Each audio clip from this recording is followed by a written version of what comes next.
Hi, friends and neighbors. Good to see you this morning. Been looking at a little bit of news. Been a long weekend for it. I see the press gave his first interview since supposedly losing the election. All it could talk about was fraud.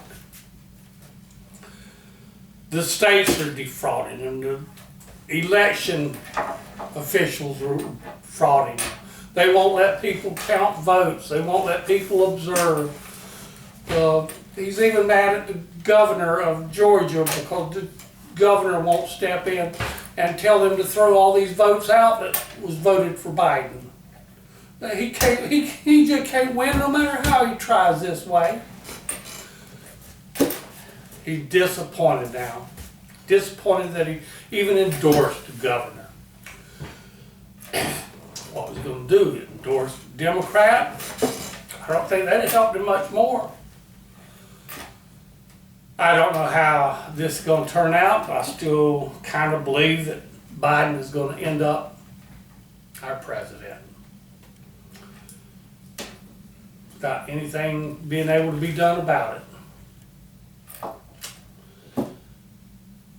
But while all this was going on, Wisconsin finished up their election recount. After recounting once before, I think. They came up with 87 votes difference total with the counties that counted. One of them had some for Trump. One of them had more for Biden. So there was an 87 vote total change, went to Biden. Trump paid a lot to get Biden those extra votes, but it was fraud. It weren't supposed to be that way. Come on, that's the end of this. But the Supreme Court held up Kentucky's rule that religious schools cannot hold classes in places where the COVID is bad and that the state deems that they've got to shut down. They took this all the way to the Supreme Court, and I guess trying to follow the fact that the Supreme Court had just recently voted to uphold ruling in New York that churches could not hold service with more than 10, 12 people, had to keep it real small. The Supreme Court kicked it down. And this is right after the Supreme Court previously had held up that Nevada and California could not. The difference being, Ruth Bader Ginsburg wasn't there. That's right. We've got a new conservative on the Supreme Court. Went from 5-4 before that they couldn't have service, 5-4 today that they can.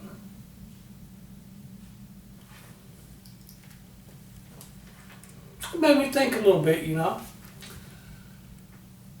These Supreme Court rulings are supposed to be based on the Constitution. What the Constitution guides us to do. And how it went from a 6-7 month time period that the Constitution said we couldn't, to the Constitution said we could. That's weird. Constitution just changed overnight. Now we know it didn't. It's just opinion of the person on the court. They say the court's not supposed to be political. It's obvious that it is. Oh, it's been obvious a long time. But this one close-in change this way really makes it evident.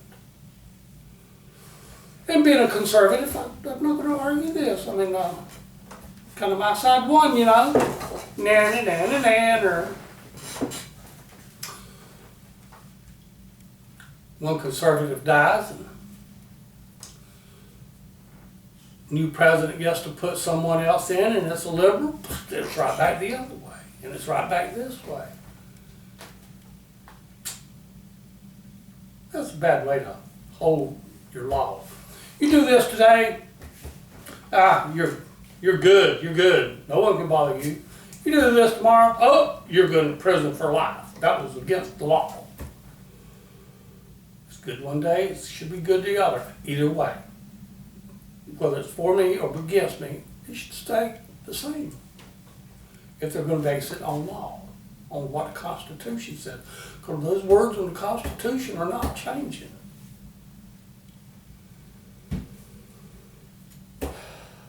But they will continue to change it in the Supreme Court.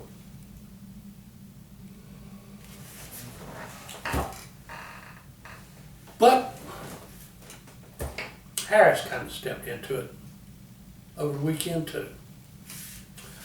Yeah, she stepped out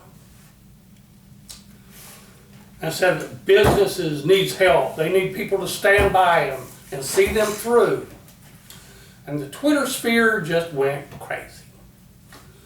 Because about 6 months ago, during the riots and demonstrations and everything else, she was, I stand by you, Black Lives Matter.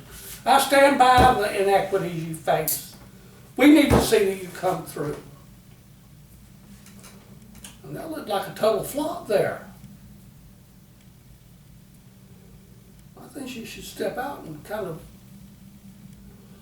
make a clarification on this. Tell people that both sides needs help. Black Lives Matters. The black young men being beat, killed, choked, whatnot in the street by police that are supposed to be protecting us. Something needs to be done about that. But at the same time, businesses, that the thugs that were out demonstrating on this, that were dashing and crashing and burning buildings and destroying businesses of some of their own black members, that had already been having a bad year, and with that it just killed them, and they won't be back.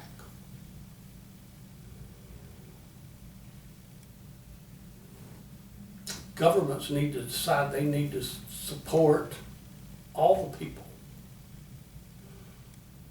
Well, all the legal, legitimate people, the ones that are trying to do right in the world. The thugs, the ones that are causing the troubles, they need to be weeded out. Not just pick one side or the other and say, this is what we need to do. Help the ones that are right. But along with them going after Harris that way, then a few people started predicting that we could well end up having businesses start to leave the country again. Now, Trump has been working hard the last 4 years to get businesses to move back. And with his lower taxes and things, good many businesses have come back. A lot of money came back to the U.S. A lot of investments came back to the U.S. A lot of jobs came back to the U.S. Jobs is one thing that this country needs. Any country needs them. They need their people working. They need their people to be prosperous. They need their people to grow, to spend money and keep their economy going. If the companies do start to leave, it's going to be the adverse effect. Business is going, money is going, jobs are going. It's going to make it even more difficult for Biden to keep a good, strong economic situation going. And I hope he does that. We the people need it. I'm not hoping that Biden fails. I'm hoping he does such a good job that I will want to vote for him next time. Because if he's doing a good enough job that I want to vote for him, this country is doing good. And that's what I want to see, regardless of who is in there. I don't care if it's an R or D in front of their name. I just want the country to do good. When the country is doing good, I'm doing good. That's the way it should be. But on a light note, guys, Kaavan got home. Kaavan is or has been listed as the loneliest elephant in the world. Kaavan has been living in a little small pen in Istanbul, Pakistan, for the last 35 years.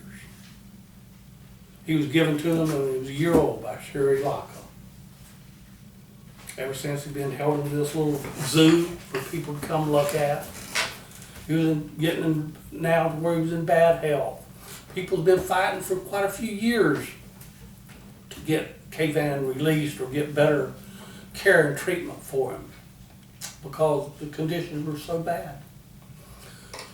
Earlier this year, their high court finally deemed that this zoo had to close.